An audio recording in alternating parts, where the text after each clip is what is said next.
In Kokomo, Indiana, an unthinkable crime terrified residents. A young woman disappeared, apparently kidnapped. After several days of searching, a former FBI profiler narrowed the suspect list to one. Agents and detectives followed the trail across state lines, hoping to find the victim before her time ran out.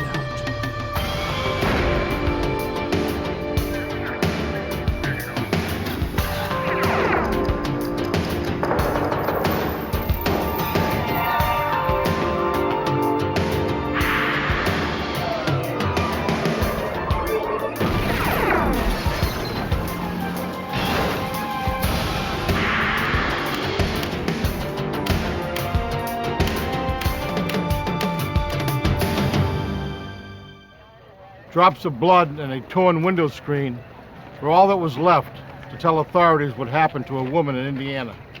The 21-year-old victim was snatched from her home on a bright spring morning.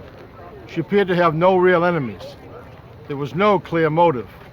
I'm Jim Kallstrom, former head of the FBI's New York office. In an abduction case, every second counts. This case was plagued by false leads and blind alleys, each one using up valuable time as agents raced to find the victim.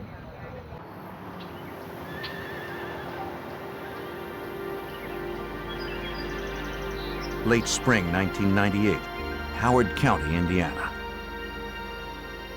The rural Midwestern farming region was already enduring its first heat wave of the season. Those who weren't farmers stayed inside to avoid the heat. 21-year-old Anita Wooldridge was one of them. Could you hold on for a second? Thanks. She planned to have lunch with her grandparents and boyfriend before her afternoon shift at a shipping company. Her boyfriend was supposed to pick her up at around noon. I have to go. Okay. But she would never make it.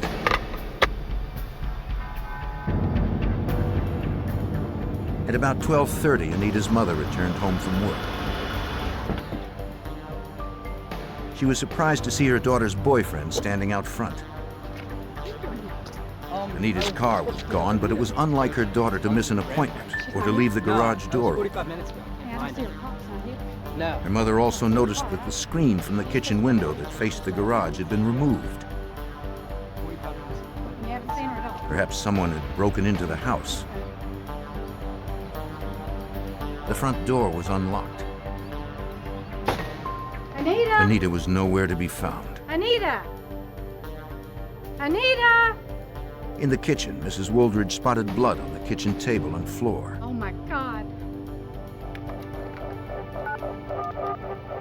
Yes, I need... She called 911. Howard County Sheriff's Chief Detective Steve Rogers responded to the call. I don't know that any of us really knew exactly what we had at that time. We just knew that we had some very suspicious circumstances. We had what appeared to be possibly a forced entry in that the screen had been removed, and that some blood indicated that there could have been a violent act. The detective issued an APB for Anita and her blue sedan and called in a forensic team that included officers from the nearby city of Kokomo. Technicians recorded the scene while the evidence was still fresh. They retrieved blood from the kitchen, but could not determine if it was Anita's without a sample from the missing girl. The screen found in the garage had been forced out from the kitchen window. Investigators dusted the area for prints. None that were lifted yielded any clues. Detectives interviewed Anita's parents to learn more about their daughter. They described her as a responsible young woman who held a steady job and who would never break plans without calling. We had a missing person that was responsible and would not have just run off. We found nothing in our interviews with witnesses, talking to family members, that Anita had any problems at home, that she would have just taken off without any explanation. Okay, good. I need to know what The detective questioned Anita's boyfriend, who she had been dating for several months. I came over here. He claimed to have arrived at Anita's at about 11:45 and had been there for 45 minutes when her mother pulled up. Just hanging out. Pick up Anita. Before that, he had been with friends until around 11. 11:45. Okay, tell me about you and Nita, how you two getting along. That left 90 minutes during which his activities could not be corroborated. Wait. Stay right He here. had no idea where Anita might be Alright. and agreed to come to the station for further questioning if necessary. We were fine. It was boyfriend, girlfriend. Authorities examined Anita's bedroom. Mrs. Wooldridge pointed out that Anita's work clothes were still there. She spoke to her daughter's supervisor, but he said Anita had not yet arrived. Supervisor's name is Mr. Johnson, 451-2345. The detective called again to see if she had ever shown up. Her employer told us that, she shows up when she's got a cold, she works when she's not feeling well, she's very dependable, and then the fact that she didn't show up for work that particular day was very significant. Mrs. Wooldridge said that the only thing missing from Anita's room was a red bathrobe that she had recently embroidered for her daughter. Forensic technicians retrieved hair samples from Anita's brush to begin the lengthy process of mapping her DNA. In the bathroom, Anita had left her glasses and contacts behind. She couldn't drive without them, Still contacts are still but her in there. car and her keys were gone. Mr. and Mrs. Wooldridge had also discovered that their bed had been stripped of its comforter and the sheets were rumpled. Investigators suspected that Anita may have been raped there. Okay, and that's all. Thank you very much. Forensic technicians processed the room for any physical evidence. Okay, license go up. Okay. They examined the bed with ultraviolet light, searching for seminal fluid on the sheets and blankets.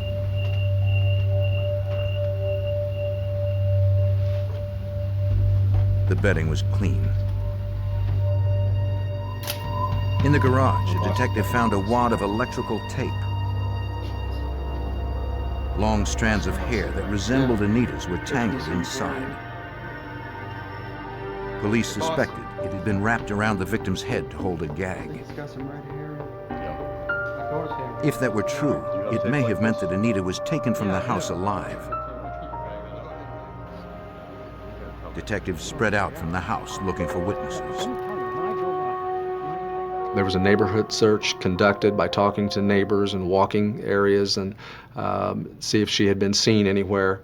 And at the same time, we were trying to develop any potential suspects by talking to people that she routinely came in contact with. A deputy interviewed a neighbor who lived across the street from the Wooldridges. He remembered seeing someone in front of their house that morning. At about 10:30, the neighbor spotted a man carrying a blue backpack heading towards the front door. He saw no one else outside after he returned from his errand a half hour later. He couldn't remember if Anita's car was gone by then. Deputies were left with only hunches as to what had happened. We assumed that the worst could be an abduction, but we definitely knew we had a missing person. So we just wanted to at least, at the very outset, cover all the basics of preserving the crime scene, obtaining any evidence that we possibly could, and then start in the next stage of the investigation, which would be doing as much background on the victim and trying to identify a suspect in an abduction if that's what's happened. After 24 hours and dozens of interviews, no one had seen Anita or her car. Detectives interviewed a man who was a friend of Anita's father. Not really. He claimed that he had spoken to Anita on the phone the morning that she disappeared. Verify, make sure this is the phone number that you had called. The Wooldridges' records confirmed it. Can you tell me about the phone conversation? The man said he called at about 10:30 or so and asked to speak to Mr. Wooldridge. Hey. Anita said her father wasn't there and that she was the only one home. Right now. Before she could take a message, she asked him to hold on. Someone was at the door.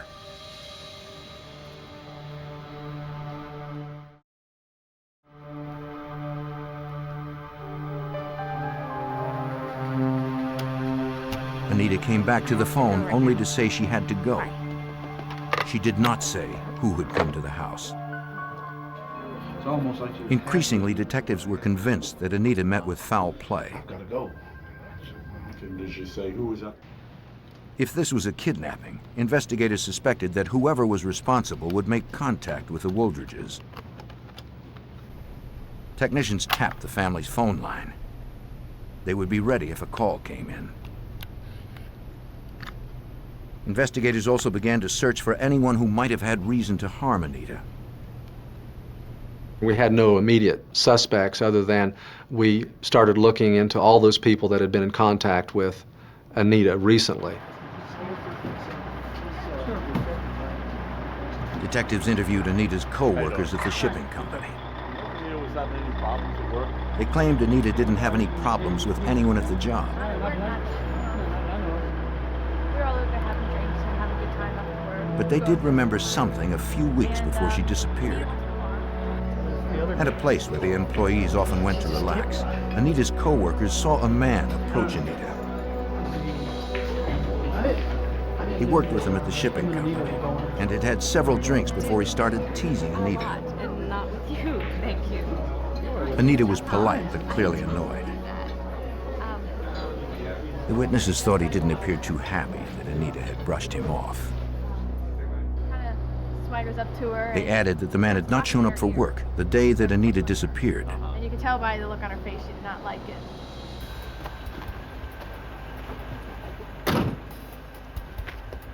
Morning, I'm Detectives Detective went to Steve question the Rogers, employee who was at home. investigating the disappearance of Anita.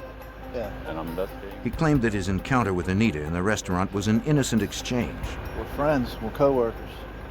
On the morning she disappeared, he said he came into work before his shift and explained to his supervisor that he needed the day off. Well, not me. I didn't do anything. He wanted to work on I'm his out here working car. on my car. And that you're hiding. His supervisor confirmed the alibi. Sorry for the interruptions, but these are questions. As the hours ticked by, family and friends posted missing persons flyers throughout the area. If I could put one of these up in your window. They asked for tell my anyone to daughter call it's with missing. information about their daughter or her car. Her or the car. They also I'd appreciate contacted it. the media to spread the word beyond We Kokomo. haven't heard a thing.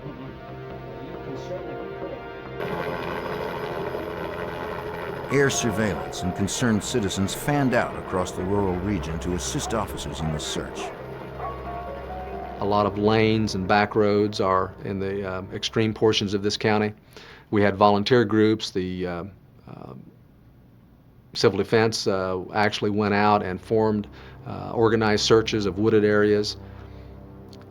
We felt that if we could find her vehicle, that would give us some evidence to lead us in another direction. 48 hours after Anita had disappeared, Detective Rogers received a promising tip from the mother of one of Anita's friends. The woman reported that Anita was having problems with another co-worker at the shipping company. Anita said that the man had sexually harassed her on the job. Packing the boxes up. I see you doing a good job. She was concerned enough to file a complaint against him. Anita told the mother that if she wound up in a dumpster somewhere, you would know who did it. Investigators hoped they could find her before it was too late. They knew every hour she was gone lessened the likelihood Anita would be found alive. Did he say anything about... Detectives returned to the shipping company. The supervisor told them that he had no record of a sexual harassment complaint filed against the employee. He left on his own accord. He added that the man had resigned 3 weeks earlier and left the state for college. The suspect remained on the list until detectives could determine his whereabouts at the time of Anita's disappearance.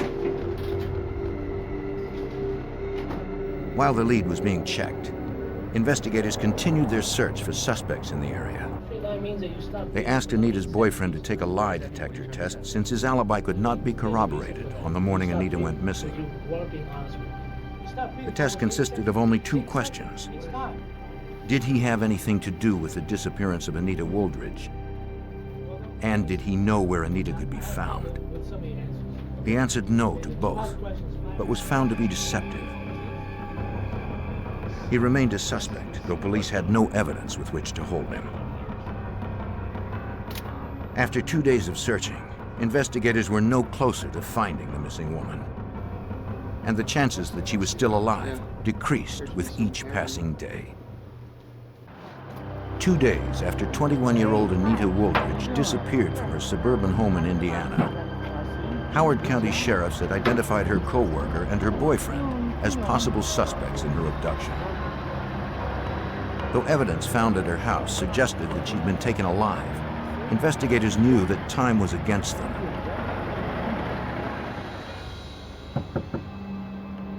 Detectives spoke to Anita's friends to find out more. Detective Steve Rogers. Most conveyed that they didn't know anyone who would want to hurt Anita, especially her boyfriend. Are you friends with Anita's? One friend, who had previously worked with Anita at a gym 2 years earlier, said that Anita was nice to everyone, including difficult people. She recalled a member from the gym whose behavior towards the women there was crass. What's wrong? His name was Victor Steele. They found him offensive, Is that steel? Yes. but he remained undeterred. Steele bothered Anita in the same way, Oh, no. Oh, no. How about a towel?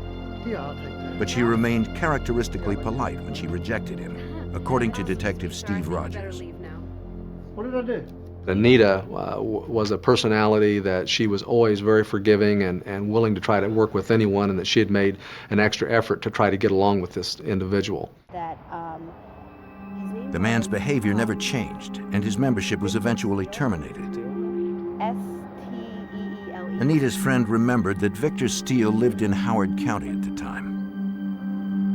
Investigators checked on Steele's background. When his name came up, we were able to locate his name in the Indiana Sex Offender Registry and learned from that he had been convicted in Monroe County, I believe in 1984, of an abduction. Though Detective Rogers didn't know if Steele had any contact with Anita in the past 2 years, he believed Steele was the most promising suspect so far. To substantiate his theory, the detective turned to retired FBI profiler Steve McVeigh for guidance. He had 3 or 4 people that he had to look at as suspects. He's wanting to see if we can narrow these down and to give some focus to the case. He has limited resources, and certainly time was the most critical of those. And if we could focus, then we'd be a little bit better off. The profiler examined the crime scene reports and the backgrounds of each suspect. 41-year-old Victor Steele's background stood out. The circumstances surrounding Steele's conviction 15 years earlier had many similarities to Anita's disappearance. In December of 1984, Steele had stalked a woman on an Indiana University campus where he was a student. One night, he waited outside for her boyfriend to leave. Like Anita, the young woman had previously turned down his advances. Knowing she was alone, Steele approached the house.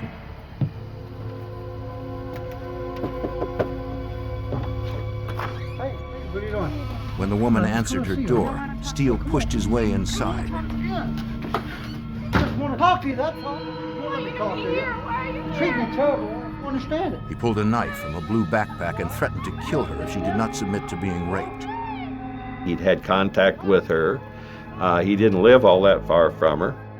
He carried the backpack that he had, as same as in the first instance, which he used as a crime kit, where he brought his tape, his ropes, and whatever else that he was going to use. And that's very, very distinctive. After raping her, he forced her to walk with him at knife point. He told her to act like they were lovers or else he would stab her. The profiler recognized that part of Steele's fantasy was to feel like he was her boyfriend. He had hoped to make this gal love him, his victim love him. He didn't look at it as a rape. Now, 15 years later, if it were the same guy, he would have the same signature, but he would be more sophisticated about it. Most importantly, Steele did not kill his victim. Want to go? He released her on the condition that she would not call the cops. She agreed, then ran to the nearest phone to call 911. Victor Steele was arrested hours later. I think that he looks back on the case in 1984 as a mistake, that he was not thorough enough in indoctrinating her or winning her over as sufficiently as he thought he had. And then when he let her go, she identified him and sent him to prison. Victor Steele served 8 years behind bars for first-degree rape and abduction. He was distraught over the conviction. In prison, Steele attempted suicide twice. If he had abducted Anita, he was not going to make the same mistake again. Victor Steele wanted to find a lady that he could, in effect, make love him. And if he couldn't, if it didn't work, then he was prepared, in my opinion, to kill her. And so, love me or I'll kill you is a very succinct description of what went on in this case. The profiler stressed the importance of not revealing the investigation to Steele. So, Mike, Steve, If the suspect felt police were onto him, he would probably kill Anita and himself. Kokomo City Detective Michael Holzapfel was called in to work undercover and help locate the suspect. The task of finding him involved us immediately in doing a surveillance of his last known residence, which was the home of his mother, which was on the outskirts of our city here in Howard County. 2.5 days after Anita disappeared, police set up outside the Steele residence. No one was seen entering or leaving. They needed a way to find out who was inside without blowing their cover. A car parked in front might be their way in. We observed that there was a vehicle for sale outside of his house. We seized on that as an opportunity to establish contact under a ruse of being interested in making the purchase of the car, recognizing that we wouldn't have to compromise our identity. Posing as potential buyers, undercover officers wearing wires prepared to make contact with whoever was home. They had no idea if Steele or Anita were inside. The suspect might do anything to protect his freedom. Every moment's delay dwindled the possibility that Anita remained alive. In June of 1998, investigators searched for convicted rapist Victor Steele in the abduction of a missing Indiana woman. 2.5 days after her disappearance, police set up surveillance outside his last known residence. Undercover detectives posing as used car buyers planned to make contact with the 41-year-old suspect. Though each hour that passed decreased the victim's chances for survival, Kokomo City Detective Michael Holzapfel believed that there was still hope. A sexual predator would enjoy a sense of self-assurance by way of his having made it from the scene with his captive victim. That probably presented a window of opportunity to us as investigators that she would still be kept alive. Wired for their own safety, they knew that approaching the house may put the victim at risk if Victor Steele discovered that he was a suspect, according to retired FBI profiler Steve McVeigh. I told him, tell your guys you've got to be extremely discreet in this whole investigation, although we must press because time is of the essence. We have to do it in such a way that it arouses absolutely zero suspicion on Victor's part.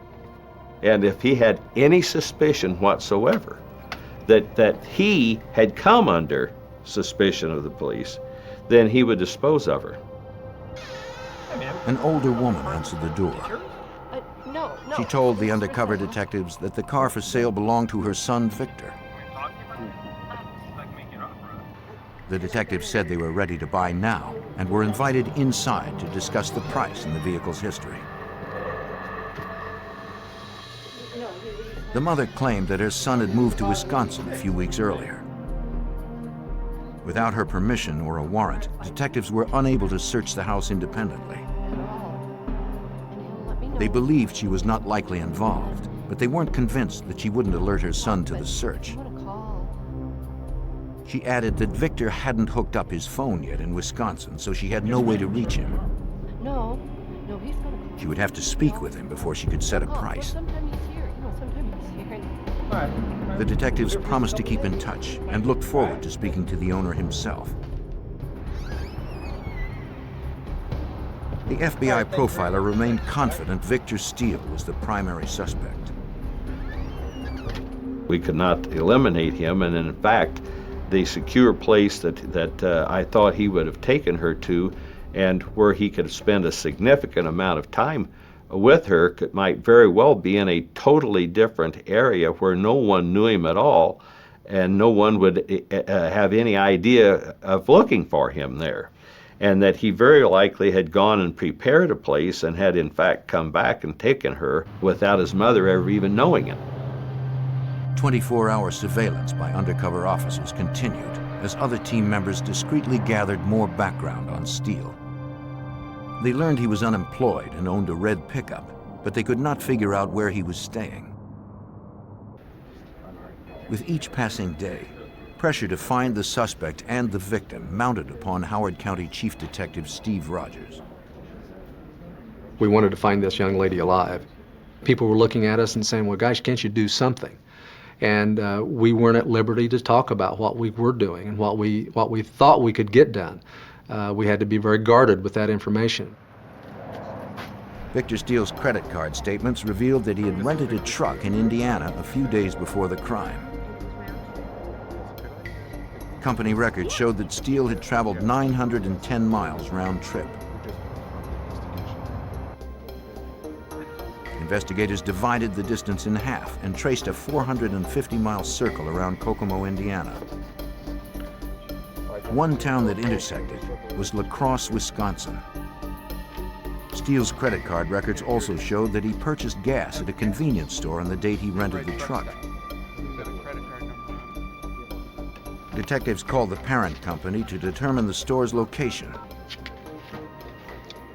It was near La Crosse, Wisconsin. They notified the FBI that it was likely Victor Steele had crossed state lines with the victim. FBI Special Agent David Fitzgerald of the Eau Claire, Wisconsin resident agency was assigned the case. We were able to offer them the ability to bring in other agents if need be, to conduct investigation anywhere within the state of Wisconsin. And if things were going to lead out of the state of Wisconsin, the FBI is one of those agencies that has a network in place where we can contact people all over the country to help them out. 6 days after 21-year-old Anita Woldridge disappeared, her missing blue sedan was found close to her home on a suburban street in Howard County, Indiana. It was just a few miles from Steele's house. The car was unlocked, and the keys were still in the ignition. Investigators feared Anita's body might be stashed in the trunk.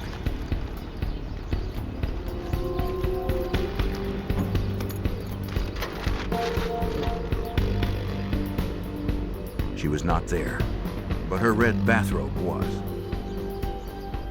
Underneath, they found evidence that was more encouraging. Severed electrical ties. This was a very important thing with the profiler. He indicated to us that if these had been used to secure her arms or legs, that when they were cut from her, that would be to assist her in getting out of the vehicle. There was a good possibility that she was at least alive when she was taken out of the trunk.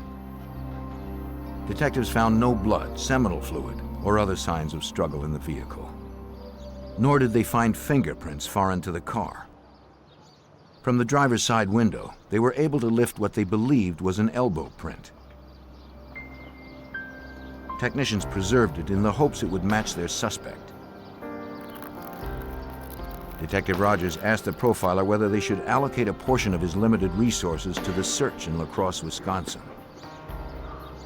Steve Rogers asked me if I thought it was worth him taking a troop of his people to Wisconsin to look for. We even had the name of a town where a gas purchase had been made. Now, that was really iffy in terms of that specific town being exactly where he had her. That part I was not certain at all about, but we had nothing else at that point. A contingent of Indiana detectives headed for La Crosse, Wisconsin, where they believed Steele had taken Anita. They met with Special Agent David Fitzgerald and La Crosse police at a command center in the city of 50,000. They really didn't have any specific information that Victor was here and he was here now, nor did they have any specific information that the victim, Anita, was here and was here now. And they kind of looked at us and said, you guys must think we're crazy for being here. But, you know, they had been up for a day and a half and felt pretty strongly that something was going to happen in our area, and we were just there to help them. Not wasting any time, that evening investigators split up into several teams, looking for Steele's red pickup truck on the streets of La Crosse until 4 in the morning. But without an address or even a general location of where Steele and his victim may be, the search was fruitless. Once again, they turned to FBI profiler Steve McVeigh to help eliminate locations. They asked me whether they were looking for a victim or a dead body. I replied that it was most likely that she was still alive and would be as long as he thought he could control her, and that he was not under suspicion by the police. That he would keep her for a fairly significant amount of time. He would keep her in a place that he had absolute control over and felt totally secure. Investigators clung to hope that a week after her disappearance, Anita Wooldridge was still alive. 7 days after 21-year-old Anita Wooldridge had disappeared from her suburban Indiana home, authorities believed it was possible that she was still alive. They suspected convicted rapist Victor Steele was holding her somewhere in La Crosse, Wisconsin. But Chief Detective Steve Rogers had no proof and no known address. We had a hope that she was alive. We did not know that she was alive. This was our last-ditch effort to find her, in the sense of finding her alive, that we had to get there, set up a command post, and be ready for when we received the information where he could possibly be. Remember us?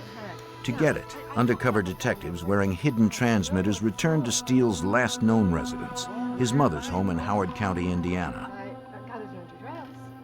Posing as interested buyers for the suspect's used car out front, officers hoped to glean Steele's whereabouts from his mother.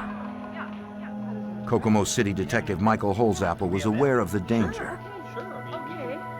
Our concern was that if we were discovered making our inquiries regarding Victor Steele at this stage of the investigation, that we might be contributing to the murder of this victim, that it might place her life at immediate risk. It was a risk they had to take. His mother maintained that she still didn't have a telephone number for her son in Wisconsin, but she did have an address. The undercover officer repeated the address out loud to his partner so it could be heard by detectives listening outside.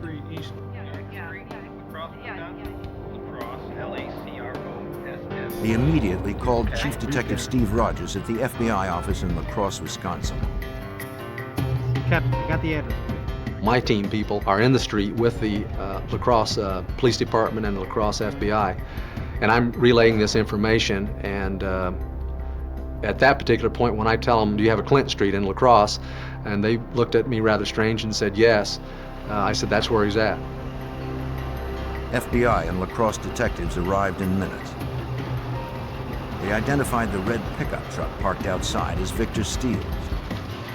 As soon as Victor Steele's vehicle and residence were, in fact, under surveillance, I requested assistance with the local authorities there to go to a local court, local magistrate, and apply for a search warrant for the address on Clinton Street and for Victor Steele's vehicle and for the person of Victor Steele.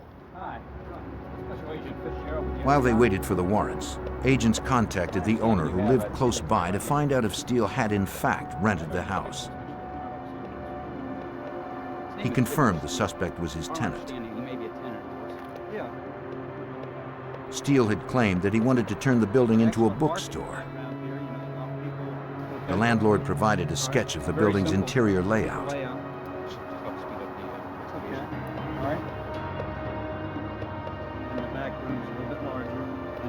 He also gave the FBI a key to the front door. Outside the rental property, investigators consulted the FBI profiler. They asked him what the chances were that Steele was holding Anita inside the building. Profiler Steve McVeigh warned that if she was there, getting to her safely would be difficult. They were trying to determine whether they needed to storm the place or whether that was even the place that he would have her or not. So I was confident he did in fact have her there. She would be very well secured.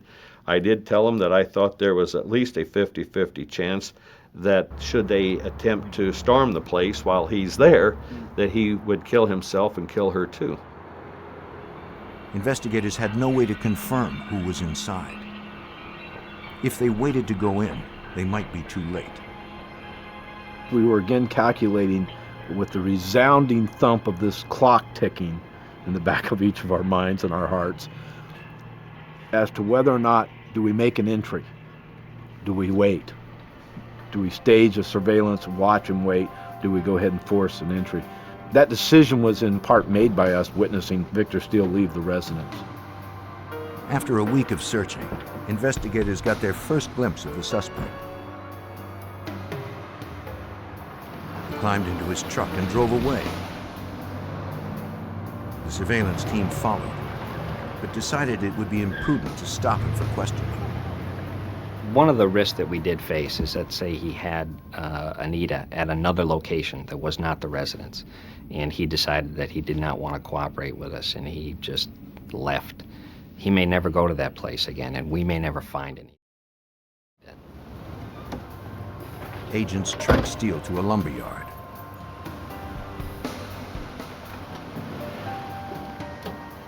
A detective followed the suspect inside.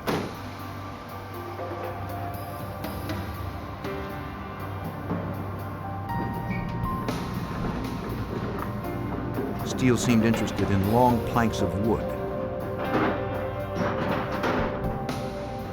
I witnessed him make purchase of lumber. That in itself was a chilling observation and bit of information to convey back to the surveillance team because we had thoughts in mind. What's he using lumber for? To make a cage, to make a coffin?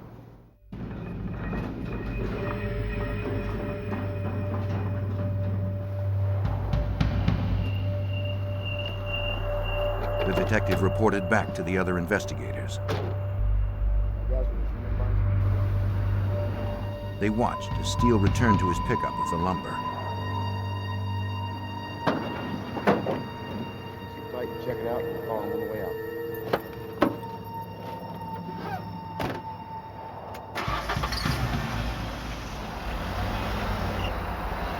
Investigators continued their tale.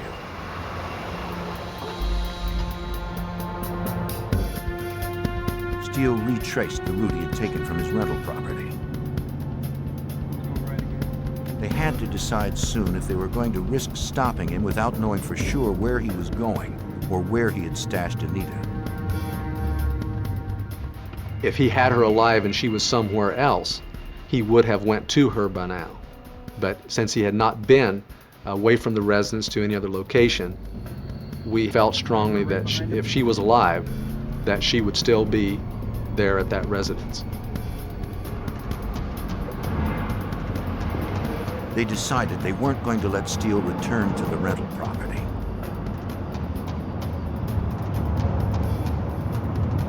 Take him down. Take A him down. lacrosse detective radioed to a uniformed officer to stop the pickup. The decision would mean the difference between life and death for Anita Woolridge. 8 days after a 21-year-old Indiana woman was abducted from her home, the FBI and local authorities stopped the prime suspect in La Crosse, Wisconsin. They believed Victor Steele was holding Anita Wooldridge in a rented house nearby, but they had no proof that she was there or that she was still alive. Since they did not have enough to arrest the suspect, a La Crosse police cruiser pulled the pickup to the side of the road on the pretense of a routine traffic stop. Then the FBI approached. Special Agent David Fitzgerald asked the suspect if he would assist in their investigation. He wasn't under arrest, and I didn't want to make him feel like he was. I had no probable cause that I was aware of at that time to arrest Mr. Steele, and I just wanted to have a conversation with him. Steele agreed to cooperate and accompanied agents back to the FBI office. The sex offender claimed to know nothing about Anita Wooldridge's disappearance and lied about where he was living. Mr. Steele indicated that he thought that he had been stopped by law enforcement officers for his failure to register as a sex offender in the state of Wisconsin. And he indicated that he had been in Wisconsin for a couple days and that he was staying in his truck. At Steele's rental property, investigators prepared for entry. They would be ready when they got word the warrant was signed by a judge. It was a difficult wait for Detective Michael Holzheim. The greatest anxious moments of the investigation I would describe occurred in awaiting the arrival physically of a search warrant that was being then prepared at our command center. We had Victor Steele. He was no present threat to anyone. We didn't know what the condition or circumstance Anita was suffering at that moment. They got the warrant.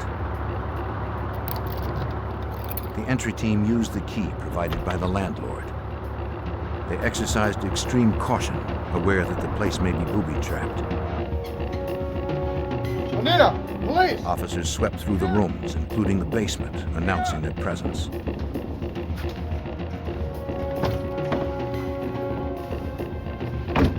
But the team heard no answer to their calls. Closet clear. Closet clear. It appeared they had been wrong. At the FBI office in La Crosse, an agent and detective continued their interview with Victor Steele. Nope. The suspect admitted that he once knew a woman named Anita from a health club, but he hadn't seen her for a while. Without Steele's cooperation, investigators realized they may never find Anita, and they didn't have enough to place him under arrest. Again, Mr. Steele indicated that he couldn't help law enforcement officers. He talked about the fact that he was not under arrest, he was detained, and he basically said, do what you gotta do to get me out of here. Anita! FBI! In the last room, authorities spotted a large metal cabinet lying face up on the floor. Its doors appeared to be secured with a broken broom handle and a butter knife. We didn't communicate verbally at that particular time, but the communication was clear that we wanted to be cautious of booby traps. We wanted to be cautious about disturbing evidence, but we needed to open that cabinet. The team members believed, dead or alive, the search for Anita was at an end. They saw no suspicious devices attached to the box, nor did they hear movement from within.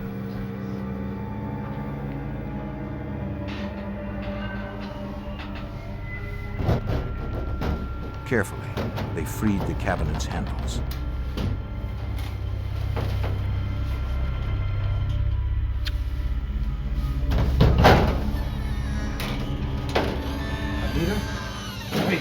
After 8 days, Anita was alive.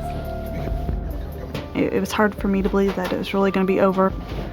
And they opened the box and there's like 5 or 6 police officers standing there. And I'm like, thank God, take me home. Anita Wooldridge told her rescuers that though she was not gagged, she had been conditioned by Victor Steele not to call out. He told me he might make fake noises, so if I would scream for help, then he would kill me. And then when the police actually came to the door, I was still afraid to scream because I thought he might be playing a tape or making it up. She was handed over to the emergency medical technicians. Except for dehydration, she remained healthy even after her long ordeal. Victor Steele was placed under arrest for kidnapping and sexual assault. He remained unfazed. Victor really was not remorseful about what he had done. It appeared to me that if there was any remorse, it was in the fact that he had been caught. From the health club where I used to Anita work, had little to eat during her captivity. She ate her first meal as she explained to investigators the events that began 8 days earlier. Victor Steele arrived at her home at about 10:30. She recognized him from the health club and invited him in. He told her he had been out riding a bike and asked if he could come in for a glass of water. Didn't seem like a big deal that he came to the door. I knew he rode his bike everywhere, and I mean, it was really hot that day. And I just never second thought I was going to get him a glass of water, send him on his way. Anita asked Steele to wait while she wiped up blood from the kitchen floor where she had cut herself earlier. When her back was turned, Steele drew a stun gun from his backpack. I didn't know what was happening. It was all so fast. And I realized, like, I'm being attacked. And I started screaming, even though I knew no one's going to hear me. All the windows are shut and air conditioners are on. And then when he hit me in the stomach, it's just, I lost all control of my legs. Like, they just went limp. Steele disguised himself in women's clothes before he left the house. He first grabbed the bedspread, then Anita's robe to cover her bound wrists. Get in here and I don't hear anything out of you. He tried to shove her out the kitchen window, but decided it was easier to walk her to the car. Keep your mouth shut. He locked her in the trunk. Before taking her to Wisconsin, he brought her to his mother's house and raped her. I'd always thought I'd rather die than be raped, and then it was almost like survival mode took over my body. It was like, okay, we're gonna get through this, and I'm gonna do everything in my power not to die like this and have my parents with unanswered questions. So, you understand me? Get in. In La Crosse, Wisconsin, Steele showed her a metal wardrobe that would be her new home. He threatened to kill her if she tried to escape. Anita agreed not to try, but Steele didn't trust her. I'll take that forward. I'll beat you with it. He left a quarter on top of the wardrobe to indicate if she tried to get out. I didn't like being confined like that, but at least if I was in there, I knew he couldn't touch me. But it also made it very dreadful every time I heard the box open, because I knew I was either going to have to play games with him or be raped, or he would just see him. Anita returned home to the warm welcome of friends and family. Detective Michael Holzapfel was surprised the case ended as well as it had. Having worked so many broken bodies, so many fractured stories, so many occasions that it didn't come out like you would wish, that you would hope. Although this young woman suffered an incredibly a devastating victimization,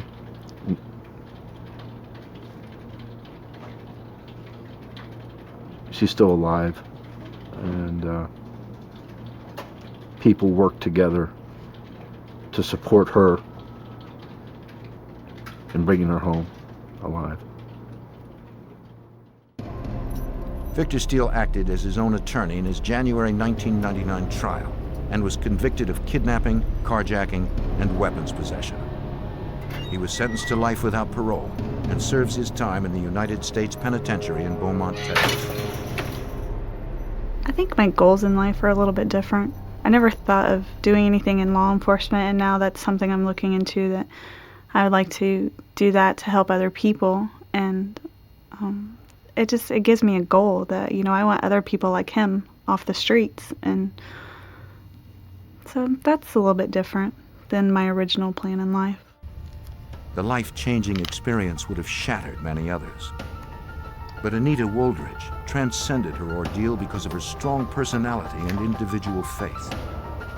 She now hopes to become an FBI agent, to help others as they helped her.